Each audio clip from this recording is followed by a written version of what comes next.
Сәлем достар. Сәлем достар. Қош келдіңіздер біздің YouTube каналға. Сіздермен бірге мен Амантұр Амангелдіұлы және Амантұр Амантұр.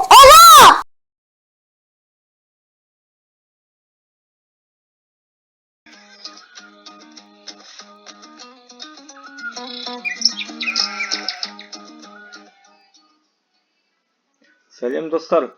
Бүгінгі тақырыбымыз оқу жобасын қорғау. Бұл оқу процесінде өте маңызды тақырып. Мен бұл видеода оқушы студенттерді жобаны қалай қорғау керек, неге мән беру керек, сонымен таныстырамын.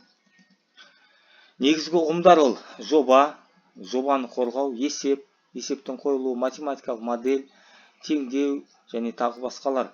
Бұл жобаны қорғау оқушының техникалық шығармашылық қабілетін мүмкіндігінше ашуға арналады. Мысалы, жай емтихан тапсырғанда оқушы өзінің білімін толық пайдалана алмайды. Ол бір сұрақты бір жерден білмесе де бір көшіріп жазу мүмкін. Ал мына жерде ол нақты өзі таңдайды, өзі жобаны таңдайды, өзі қызығатын жобаны таңдайды, сосын өзі ізденеді, табады материалды, сосын соны өзі айтып береді.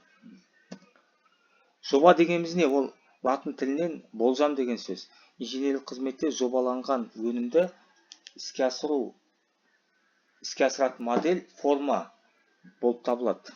Жоба ол техникада ол белгілі бір модельді іске асыратын бір өнімді іске асыратын модель. Жобалау процесінің нәтижесі болып табылады. Яғни оқу жобасы ол қызықты проблема мәселені шешуге бағытталған әрекеттер. Әдетте қолданбалы есепті шешуге арналған әрекеттер. Техникалық шығармашылық деген не? Бұл оқушы қызметінің бір түрі. Осы қызмет нәтижесінде оқушы техникалық өнімді жасайды. Ол өнім ол құрылғы болуы мүмкін, машина болуы мүмкін, тағы басқа, немесе программа болуы мүмкін. Автоматтандыру және басқаруды ол құрылғы болады, ал мынау программистерде информатикада бағдарлама болып саналады. Бұл өнім субъективті жаңа болу керек, яғни ол оқушы үшін, өзі үшін жаңалық және ол пайдалы болу керек. Осы екі критерий бар. Оқу жобасы оқушының шығармашылық қабілетін ашуға мүмкіндік береді. Ол қалай мүмкіндік береді? Мына жерде жобалау әрекеті. Осы 4 кезеңнен тұрады. Бірінші кезеңде жобаның мақсаты анықталады. Не үшін керек ол жоба? Кім үшін керек? Соны анықтаймыз. Екіншіден, жобаның міндеттері, қандай есептер шешу керек, не жасауымыз керек, тізім жазып аламыз. Сөйтіп оған математикалық модель құрамыз, яғни есептің қойылуы. Кейін осы математикалық модельді, мысалы, теңдеу болуы мүмкін, теңсіздік болуы мүмкін, соны шешуіміз керек. Оны шешу үшін ол белгілі бір әдістер қолданылады, аналитикалық немесе эксперименталдық. Бұл әдістерді пайдаланамыз. Яғни белгілі бір әдіс таңдаймыз. Әдістер өте көп. Оның нақты өзіне тиімді бір әдісін таңдаймыз, сөйтіп жоспарлаймыз. Ең соңында сол іске асырып болғаннан кейін нәтижені аламыз. Ол нәтиже ол құрылғы немесе бағдарлама түрінде болуы мүмкін, өнім. Міне осындай 4 әрекеттен тұрады жобалау. Енді мына үлкен жобаларға келетін болсақ, мысалы, белгілі бір өнім шығарғанда, заводта үлкен белгілі бір машина шығарғанда, автомат шығарғанда, робот шығарғанда, мысалы, мынандай кезеңдерден тұрады. Бірінші техникалық тапсырма беріледі. Бұл тапсырыс беруші ол тапсырманы заводқа береді, шығарушыға, өнім шығаруға. Кейін ол техникалық ұсыныс жасайды, өнім ары қарай уже заводта өнім конструкторский бюро немесе научно-исследовательский институт, лабораторияда ол белгілі бір варианттардың ішінен белгілі бір ұсыныс жасайды. Кейін сол ұсыныстың негізінде эскиздік жоба құрады. Міне уже жоба деген сөз басталды. Мына жерде ол эскизін белгілі бір суретін сызып алады, мысал ретінде. Сол ары қарай техникалық жоба құрады. Техникалық жобада сол суретті уже техниканың тіліне айналдырады. Яғни электр схема, гидравликалық схема, функционалдық схема, пневматикалық схема, тағы басқа. Бұл техникалық жоба. Ең соңында осының барлығын біріктіреді, жұмысшы жоба. Бұл уже толық қамтылған үлкен жоба болып саналады. Бұның құжатын дайындайды. Үлкен құжаттама. белгілі бір стандарт бойынша. Бұны рабочий проект немесе жұмысшы жоба дейміз.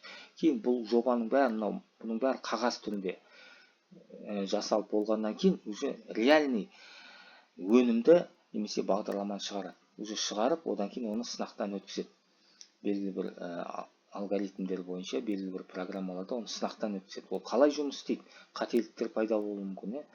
Бұның нәтижесінде опытный образец пайда болады. Яғни бір белгілі бір партия шығады. Алғашқы партия опытный образец.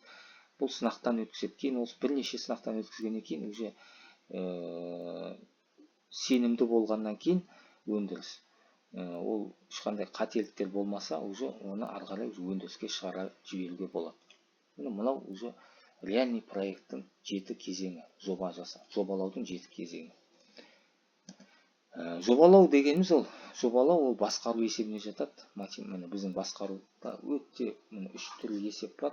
Бірінші есеп анализ, ол кіріспен оператор берілсе, функциясы берілсе, яғни оның шығысын анықтау керек. Бұл ең қарапайым есебі. Одан кейін идентификация есебі, кіріс пен шығыс беріледі, функциясын табуымыз керек, яғни оператор. Мынау жаңағы ақылды жүйелерде бейнені тануда, идентификацияда жасалған идентификация есебі аты айтылып тұр. Қазір біз перцепторын туралы айтамыз. Ең соңғы үшінші есеп өте күрделі, бұл синтез есебі, бұл жоспарлау есебі. Бұл біздің жобалау процесімізде осы синтез есебіне жатады. Яғни не беріледі? Шығыс беріледі. Реальный нәтижені, біз күтетін нәтижені біз білуіміз керек. Не шығаруымыз керек? Қандай өнім шығаруымыз керек? Біз нақты оны білуіміз керек. Әйтпесе біз қалай шығарамыз? Оны нақты біліп, ары қарай біз өзіміз анықтаймыз. Не керек бізге? Қандай параметрлер, қандай айнымалар енгізуіміз керек? Сосын оларды қандай функциямен өңдеуіміз керек? Оны анықтауымыз керек. Сосын анықтағаннан кейін біз белгілі бірнеше кезеңнен кейін, жаңағы 7 кезең бар. Осы 7 кезеңнің барлығын өткеннен кейін нәтижеде біз осындай шығыс өнімге келеміз. Осы үшінші есеп бұл жобалау есебіне жатады. Басқару есебінің қойылуы қандай? Ол мынандай алгоритм, мынандай схемамен беріледі.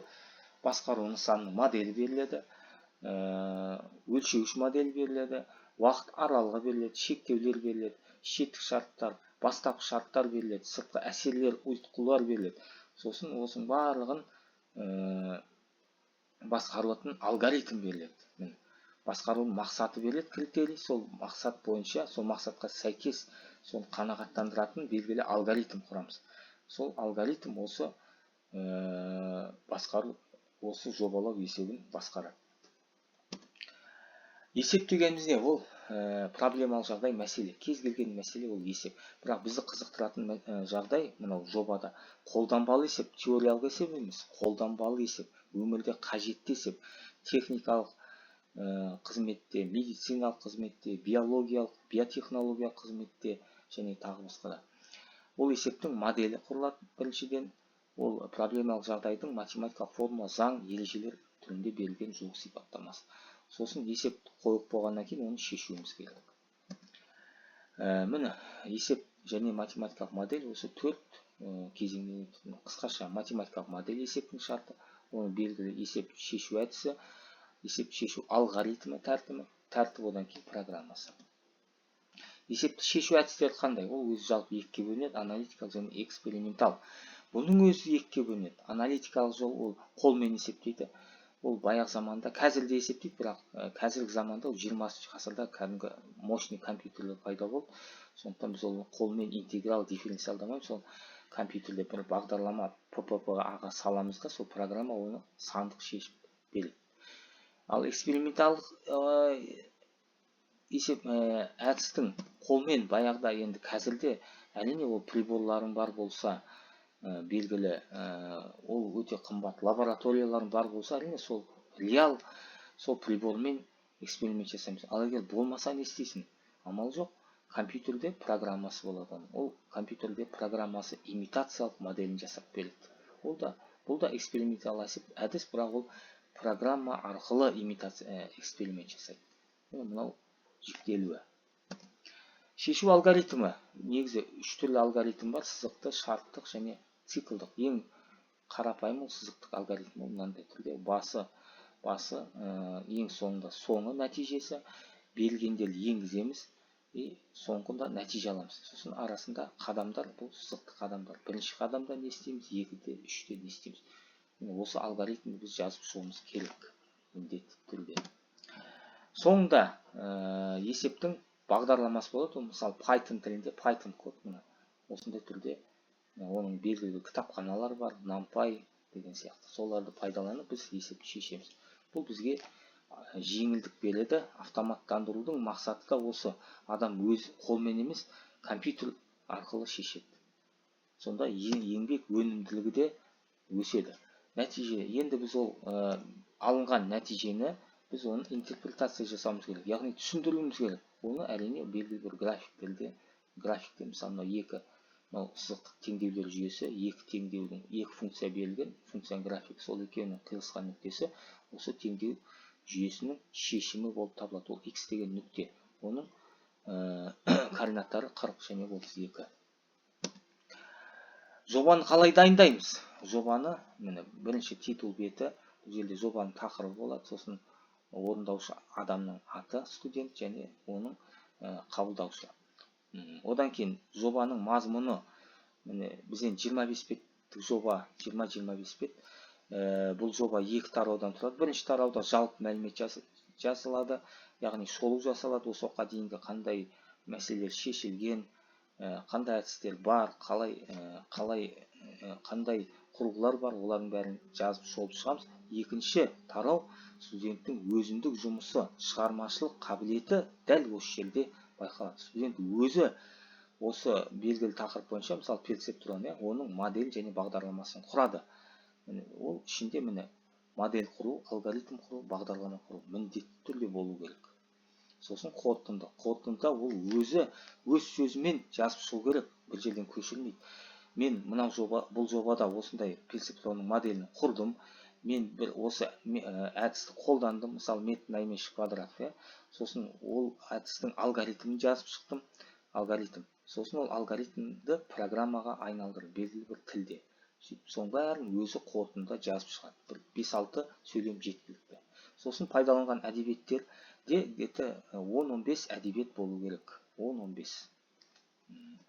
Келесі, жобаның ішінде студент сипаттаған кезде, математикалық моделін жасаған кезде, ол міндетті түрде схеманы пайдалану керек. Схема ол техниканың тілі. Құрғақ сөз емес, схема болу керек. Графикті құжат, яғни кіріс, шығыс, оператор, нейрондар бар. Нейронның байланыстары. Қанша нейрон кіріс, қанша нейрон шығыс, олар қалай бір-бірімен байланысады. Бұл перцептрондық құрылымдық схемасы. Келесі, интерпретация жасау кезінде міндетті түрде ол график болу керек. Графикте, мына жерде де график бар, интерпретация. Екі сызықтық функцияның график. Мына жерде де сондай сызықтық функция, перцептронда сызықтық нейрон желінің модель болғаннан кейін, оның да графигі түзу болып саналады. Түзу сызық. Мынау түзу сызық бейнені екі классқа бөліп тұр. Қызылдарға және көктерге. Осы жерден біз көре аламыз, түсіне аламыз. Жобаны бағалау критерийлері 11. Оның бар студенттің бұл жерде шеберлігі неде? Студент өзінің жобасын, таңдаған жобасын өзі алып шығу керек. Өзі іздеген, тапқан материалдарды жинақтап, бірінші тарауда барлық материал жинақтап, екінші тарауда ол математикалық модель құрып, сосын алгоритм құрып, белгілі сол есепті шешіп, белгілі бір әдіспен оның алгоритм құрып, сосын нәтижеде бір белгілі график түрінде оны интерпретациялап жасап беру керек, немесе бір белгілі қондырғы жасау керек. Оны біз бағалағанда оның өзектілігін бағалаймыз, проблеманың шешуге бағытталуын, технологиялығын, экономикалық және экологиялық қауіпсіздігін, қазіргі замандағы ғылыми техникаға сәйкестігін, ол жаңалығы бар ма, жоқ па, баяғы 200-300 жыл бұрынғы бір белгілі бір шешімді алып қоя салған болмайды. Ол соңғы нәтиже болу керек. Әрине ол субъективтік жаңалық болу керек. Одан кейін оның пайдалылығы, пайдасы ол мына жерде экологиялық қауіпсіздігі, технологиялығы, пайдасы, технологическая ценность, экономикалық тиімділігі. Сосын ол осы жобаны өзі дәлелдеп шығу керек. белгілі сұрақтарға нақты жауап беру керек. Нақты жауап. Ал нақты жауап беру үшін студенттің фундаменталды білімі жоғары болу керек. Ол терминологияны меңгеру керек, техниканы меңгеру керек. Ол осы білім саласын меңгеру керек. Сонда ғана ол нақты жауап беріледі. Жақсы, балалар, сәттілік сіздерге. Кездескенше сау болыңыздар.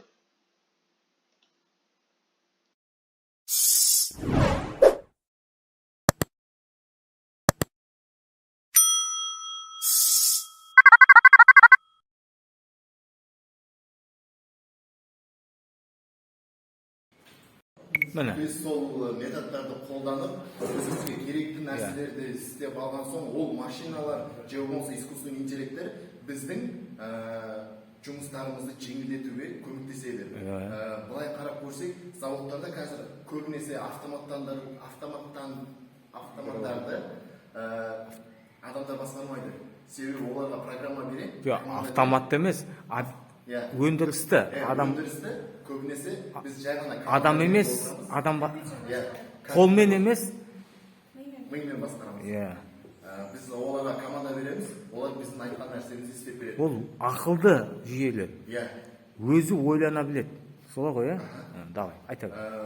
Біздің басында айтып кеткенде біздікі метод обратного распространения. Келесі, ол искусственный интеллекті жасауда өте кең таралған, қолданылатын метод болып есептеледі. Несін көрсетші, схема, графигін, бұл сөзді оқудың қажеті жоқ. Графиктер бар ма? График? Міне осы, айта бер. Оқыту құбылысының иллюстрациясы, яғни бізде мынау қатты сызып X анықтау аймағына ерікті түрде кіру үшін нейронды желінің шығысын білдіреді. Яғни А графигінде бұл жақсы дайындалған нейронды желіге сәйкес келеді, ал екіншісі ол қайта оқытуға сәйкес келеді, нейронды желі қайта оқытуға.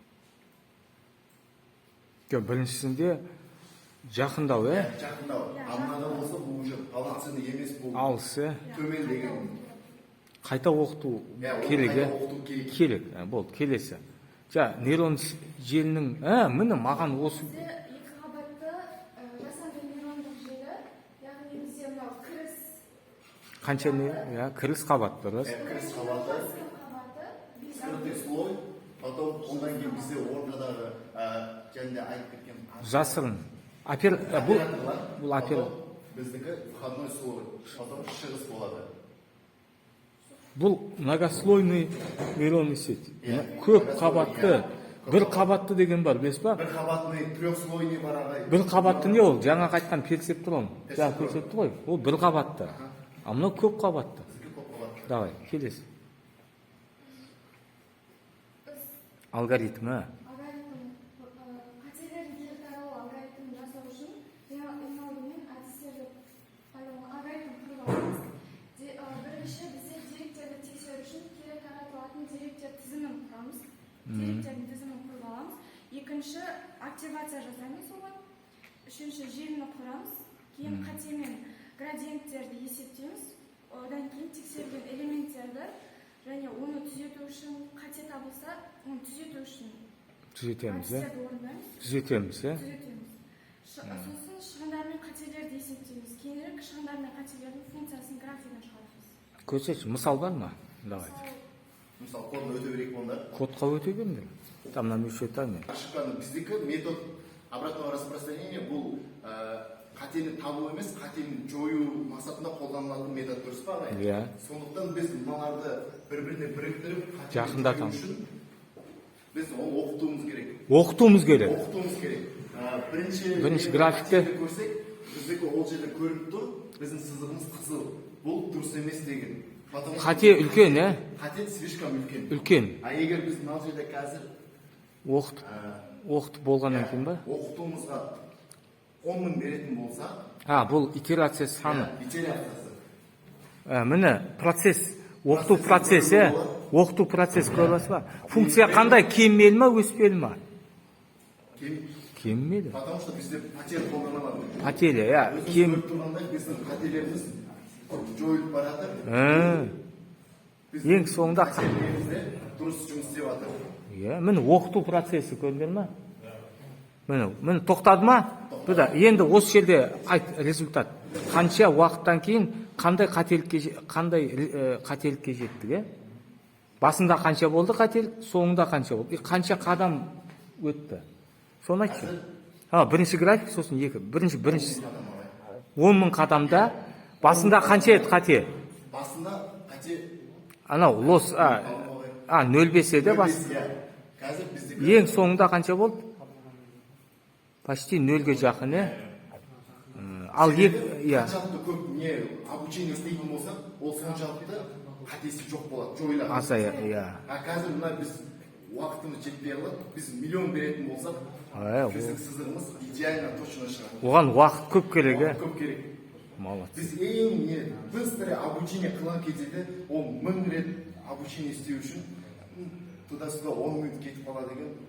Сол кезде біз идеальный вариант аламыз. Тамаша, кәне. Жақсы.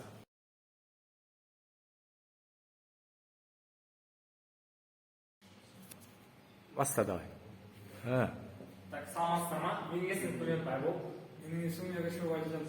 Біздің жобамыздың аты МНК бағдарламасын құру. Яғни екі кіші квадрат әдісі белгілі бір екі кіші квадрат әдісін табу. Ең кіші квадрат әдісі бұл деректерді соған 100% ұқсастықпен 100%-да жақындату негізі. Соған жетелеу. Оны ең бірінші 1795 жылы Карл Гаусс, е? Ғалым, математик, е? Давай, математик. Келесі. Карл Гаусстың әдісі, дұрыс. жалпы айтқанда бұл метод X осымен тәуелсіз айнымалыны алады, ерік соласы бойынша тәуелді айнымалыларды көрсетеді. График көрсетші, графикпен көрсет. График. Ең кіші квадрат әдісі екі түрге бөлінеді. Бірінші сызықтық және бессызықтық. Айта бер. Сызықтық қандай? Міне сызықтық. Неге бұл әдіс ең кіші квадрат әдісі деп аталады? Және қалай жұмыс істейді? Біз мына жерде көріп тұрғанымыздай, бұл жерде координата берілген, мынау X өсі, мынау Y өсі. Мынау енді бұл біз жерде көріп отырғанымыздай, бұл жерде нүктелер орналасқан. Бұл нүктелердің ара қашықтығына келетін болсақ, мына түзумен ұйқаспайды. Біз мына нүктелерге қарап түзу салмаймыз, яғни координатасын жасай алмаймыз. Келесі. Біздің нақты айтатын болсақ, бізге нүктелер берілген. Осы нүктелерді мына сызыққа координатаға жақындату арқылы біз осының координатасын жасауымыз керек. Біздің мақсатымыз осы болады. Біз былайда мақсат не? Мынау эксперимент нүктелер берілген, ол біз бақылау жасадық та өлшедік бір эксперимент. Сөйтіп сол нүктелерді қойдық. Енді ол нүктелер әр жерде шашылып жатыр ғой. Сол нүктелердің функциясын анықтауымыз керек. Сосын ба? Функциясын, мына жерде функция сызықты. Екі түрі бар дедім ғой, сызықты және бесікті. Мына жерде сызықты. Сол нүктелер ең главный мынау жиналған көп нүкте қай жерде? Именно сол жерден өтеді.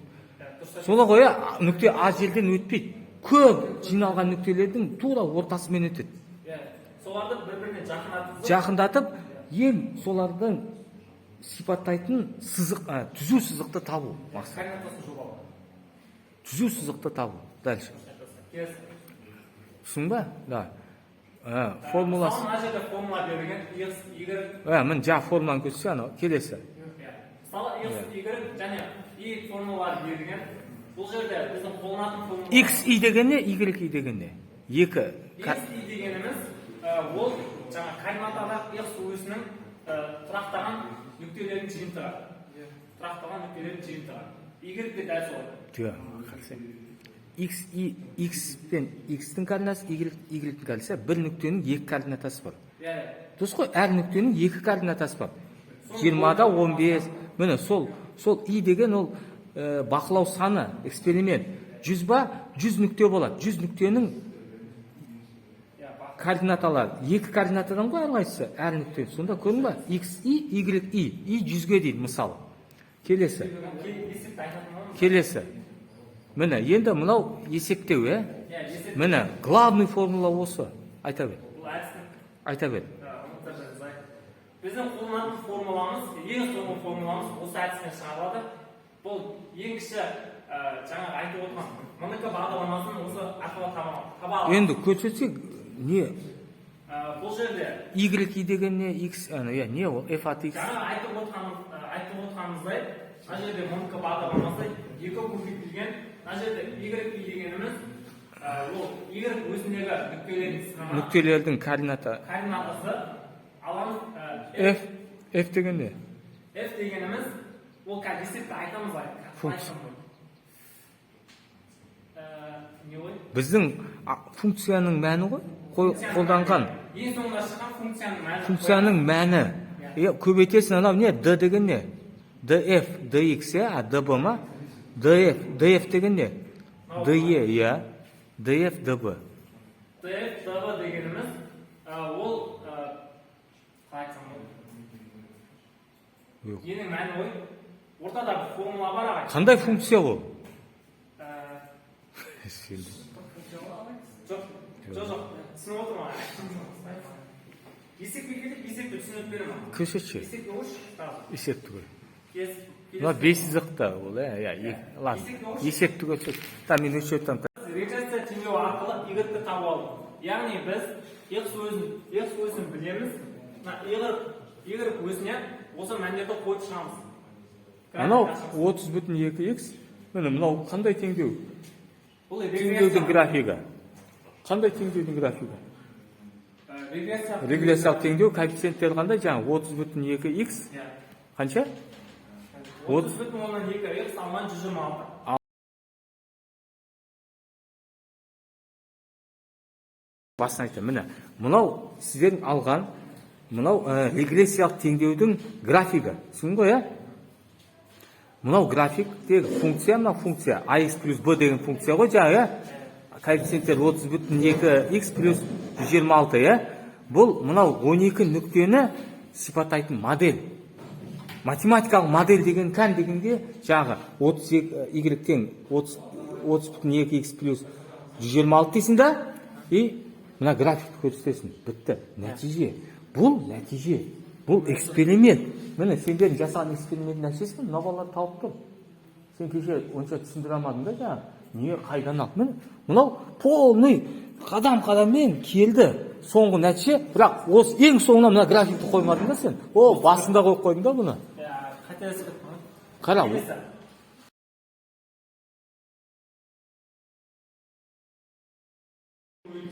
2160.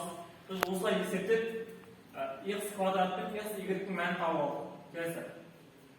Екінші қадам.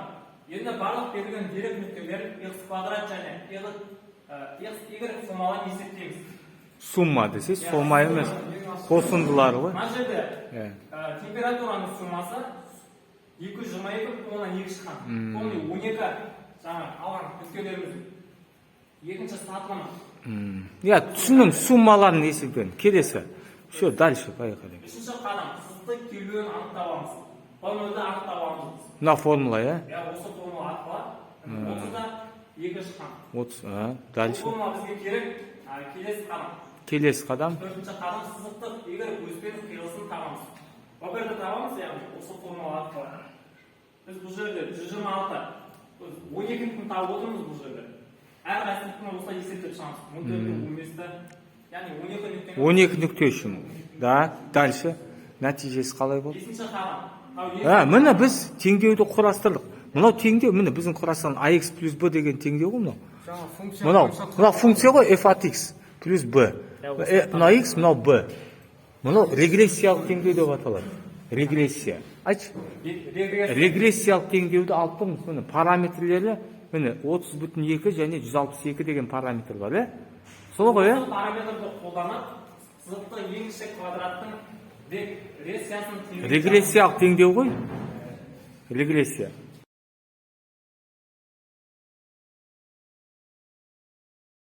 Он екі эксперимент жасадым, анау.